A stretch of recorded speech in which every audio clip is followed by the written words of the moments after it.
Olá, irmãos e irmãs, quero saudá-los com a graça e a paz do Senhor Jesus Cristo. Estamos começando pela graça de Deus mais um Sexta de Casa e hoje com alegria de trazer até vocês uma meditação bíblica com o reverendo Dario Cardoso. Ele é pastor na Igreja Presbiteriana da Vila Maria, em São Paulo, e também professor na área pastoral do Centro de Pós-Graduação Andrew Jumper. E ele estará conosco no Sexta de Casa de hoje, trazendo uma meditação bíblica. Eu espero que você seja muito edificado no nosso Sexta de Casa de hoje, né? Nós louvamos a Deus. Amanhã, sábado, nós teremos às 19h30 uma live com o chanceler da Universidade Presbiteriana Mackenzie, o reverendo Robson Grangeiro. Ele falará com a nossa juventude e também para toda a igreja, porque será transmitido ao vivo aqui pelo nosso canal no YouTube. Ele mesmo fez o convite. Vamos assistir o convite, o vídeo que o reverendo Robson nos enviou. Vamos lá. Olá, pessoal da Sexta Igreja Presbiteriana de Uberlândia, tudo em paz? Meu nome é Robson Grangeiro, eu sou o chanceler do Mackenzie e foi com muita alegria que eu recebi o convite do reverendo Ricardo Mota para estar com vocês no próximo dia 14 de novembro no canal do YouTube da Sexta Igreja. Vai ser uma alegria muito grande conversarmos sobre os desafios do jovem na universidade, na sua vida profissional e sentimental. Conto com você, vamos estar juntos, 14 de novembro, 19h30, no canal do YouTube da Sexta Igreja. Valeu demais, grande abraço, fica na paz. Benção. E domingo que vem nós teremos uma live Ministério de Casais da nossa igreja, às 10 horas da manhã, e desta vez falará o presbítero Marco Túlio e a esposa Ana Vasconcelos. O presbítero Marco Túlio, ele é o atual reitor da Universidade Presbiteriana Mackenzie, ele é um presbítero e ele vai trazer para nós, para toda a igreja, não só para o Ministério de Casais, vai ser transmitido também pelo nosso canal aqui do YouTube, estará então conosco o presbítero Marco Túlio, ele e a sua esposa, Ana Vasconcelos. Tá bom? Eu espero que você participe. Domingo, 10 horas da manhã. Também nós teremos nesse mês de novembro, dias 28 e 29, a nossa Conferência da Família.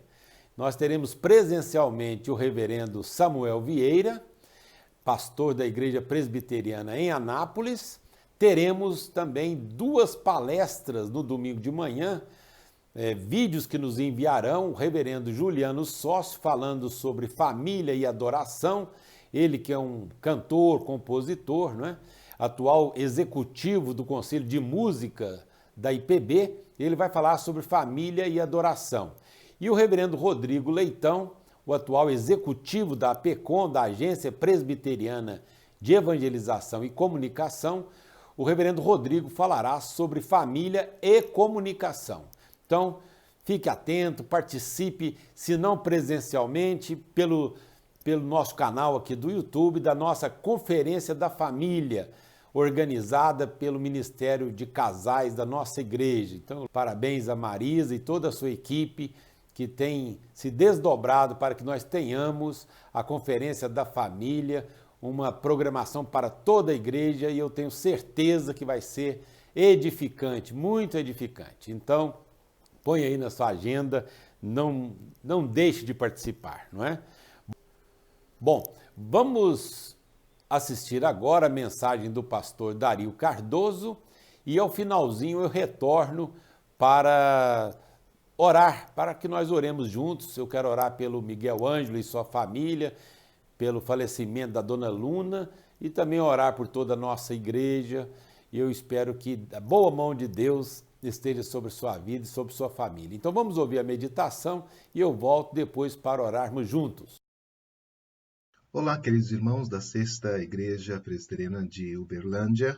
É uma alegria poder me dirigir a vocês e trazer esta mensagem para que a graça e o cuidado de Deus alcancem o coração de todos vocês.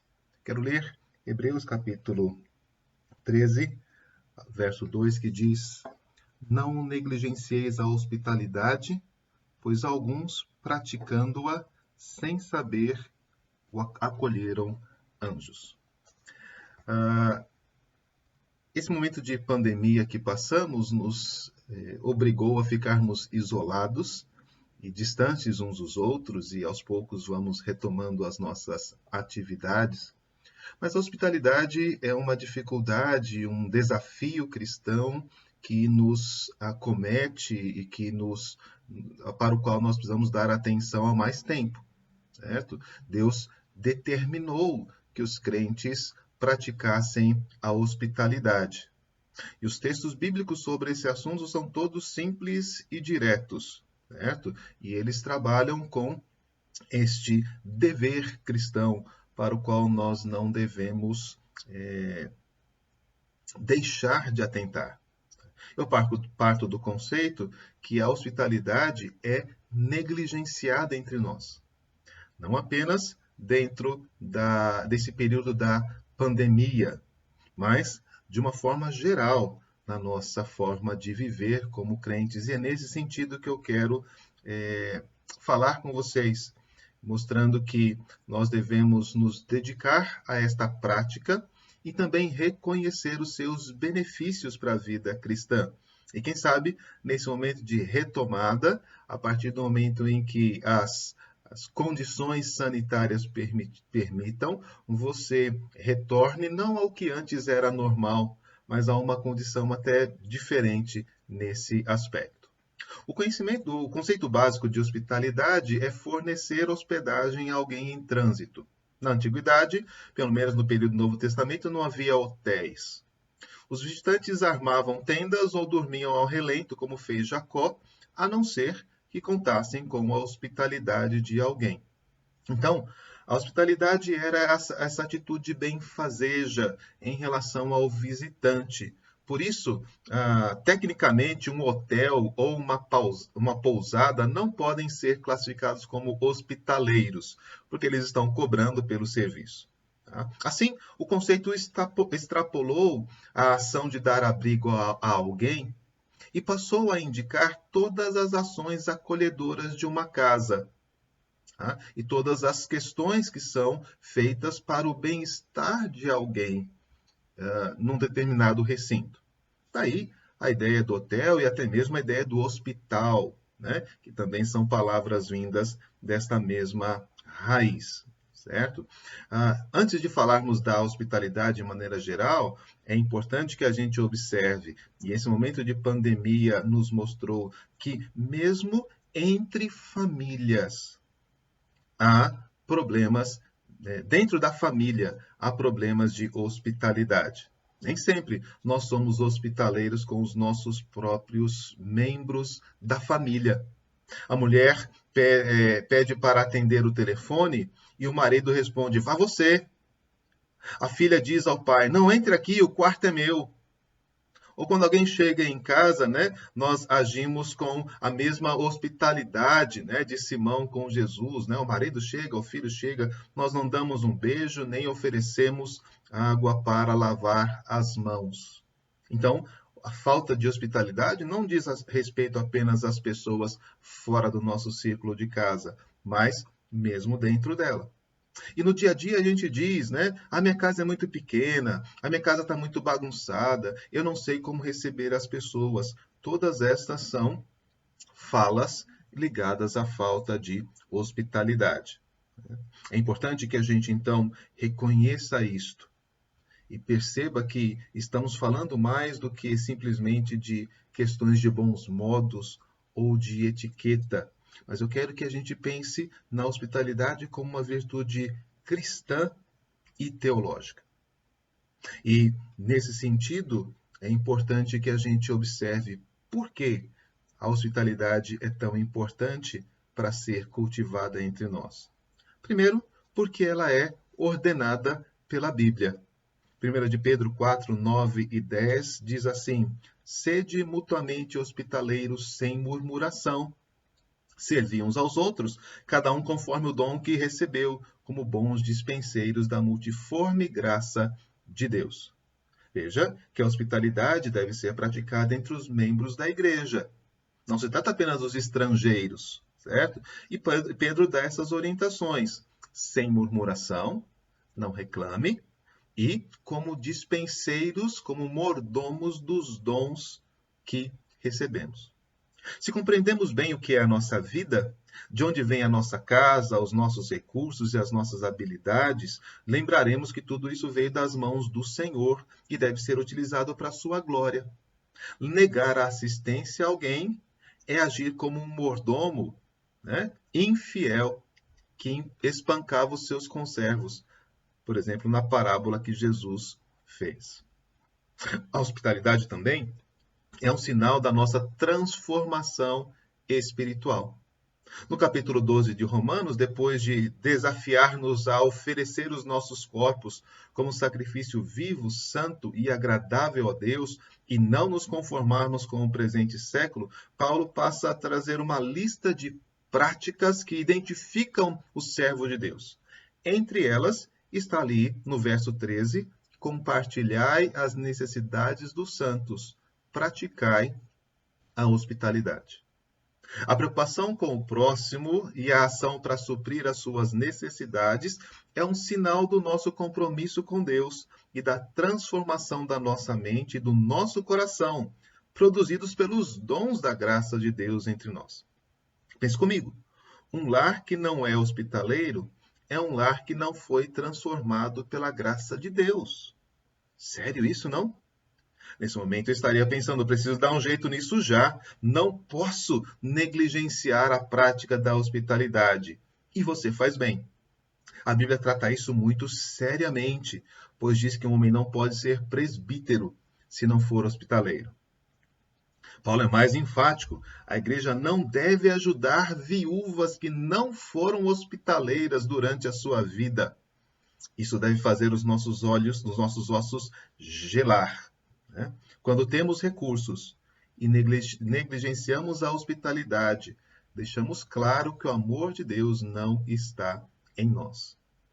Veja lá, 1 João 3, 16 a 18. Nisto conhecemos o amor, que Cristo deu a sua vida por nós, e devemos dar a nossa vida pelos irmãos. Ora, aquele que possui recursos deste mundo e vir a seu irmão padecer necessidade e fechar-lhe o coração, como pode permanecer nele o amor de Deus? Filhinhos, não amemos de palavra nem de língua, mas de fato e de verdade. Mesmo em situações de conflito, a Bíblia orienta a prática da hospitalidade. Você se lembra que Paulo e Barnabé discutiram a respeito de João Marcos e se separaram por causa dele. Mas veja aquilo que Paulo escreveu aos Colossenses. Saúda-vos Aristarco, prisioneiro comigo, e Marcos, primo de Barnabé, sobre quem recebestes instruções. Se ele for ter convosco, acolhei-os. Já lá no Antigo Testamento, a hospitalidade era uma das marcas profundas da espiritualidade.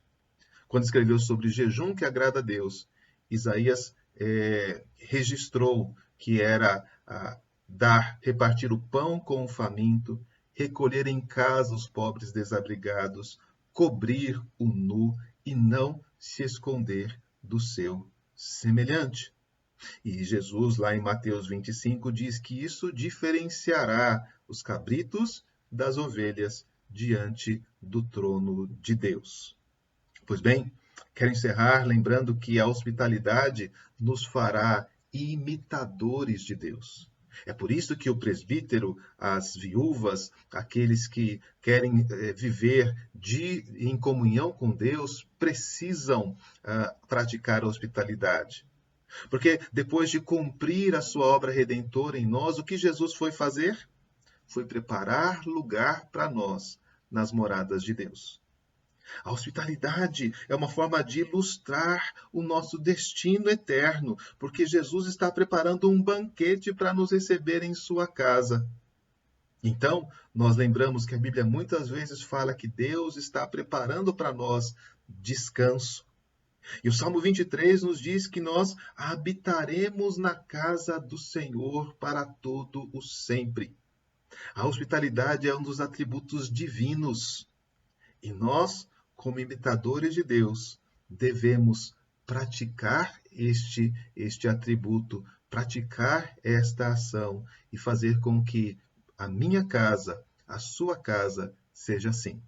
Que Deus nos abençoe, nos dê a graça de ver na hospitalidade um grande desafio, não apenas para a pandemia, mas para toda a nossa vida cristã. Fiquem com Deus. Deus os abençoe. Que bênção, né? Um assunto tão edificante, hospitalidade, fazendo e instruindo-nos nesse momento de pandemia, enfim, esse ensinamento bíblico. Obrigado, reverendo Dario Cardoso, pela sua participação aqui no nosso Cesta de Casa. Muito bem, vamos orar, vamos pedir o consolo de Deus sobre a vida daqueles que estão enlutados, como é o caso do Miguel Ângelo e sua família, pelo passamento da dona Luna. Vamos pedir que Deus console toda a família e abençoe também a sua vida e a sua família. Vamos orar? Graças te damos, Senhor, pela bênção de crer em Ti, pela bênção, ó Deus, de adentrar em tantos lares com a Tua palavra nesta noite. Continue, ó Deus, com a sua boa mão sobre a Sexta Igreja Presbiteriana de Uberlândia, cada família, cada membro desta igreja, as suas sociedades internas, seus ministérios. Ó Deus, glorifica seu nome na nossa vida. Pai, eu peço ao Senhor que console o coração do Miguel Ângelo, sua esposa, de toda a família, Senhor. Que o Senhor dê força e graça para esta família que tem que lidar agora com essa situação, a saudade da dona Luna, que o Senhor possa fortalecer esta casa. Abençoe aqueles também que estão em recuperação de saúde, em tratamento, como a dona Joana Dark, a Vânia, abençoe o Eduardo, ponha sobre esses irmãos a sua boa mão, Senhor. Abençoe os idosos da igreja e de forma especial também abençoe as eleições municipais que acontecerão, ó Deus, nesse domingo. Que o Senhor abençoe a nossa cidade de Uberlândia, os candidatos, ó Deus, que a boa mão do Senhor esteja sobre aqueles que têm o coração inclinado às coisas do Senhor e que são vocacionados para servir a comunidade. Ó Deus, que nós tenhamos um pleito tranquilo e que reconheçamos que tem sido o Senhor a cuidar da sua igreja, do seu povo, desta linda cidade a qual nós amamos. Que seja assim, Senhor, para a honra e glória do seu próprio nome. Amém e amém, Senhor. Amém, irmãos, Deus abençoe e até o nosso próximo Cesta de Casa. Fique com Deus. O que é igreja? O que não é igreja? Igreja não é um prédio. Igreja não é um conjunto de normas. Igreja não é tradição. Igreja não é religião. Todas essas coisas são boas, mas elas não são a igreja. Mas afinal, o que é igreja? Igreja é você. Igreja é um povo eleito pela graça de Deus. Sendo assim, igreja somos nós. Igreja é a comunidade dos discípulos de Jesus. A igreja é você com propósitos de amar a Deus e de amar ao seu próximo. Mas onde a igreja pode se reunir? A igreja se reúne no templo. A igreja se reúne nos lares. A igreja é você com uma missão, fazer Jesus conhecido. O que é igreja? Igreja somos nós.